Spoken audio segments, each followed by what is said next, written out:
Os glíor an leabharlann seo sa bhliain 1910.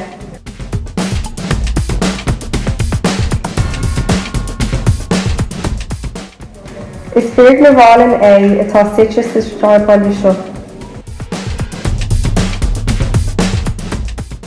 Tá go leor seirbhísí ar fáil anseo.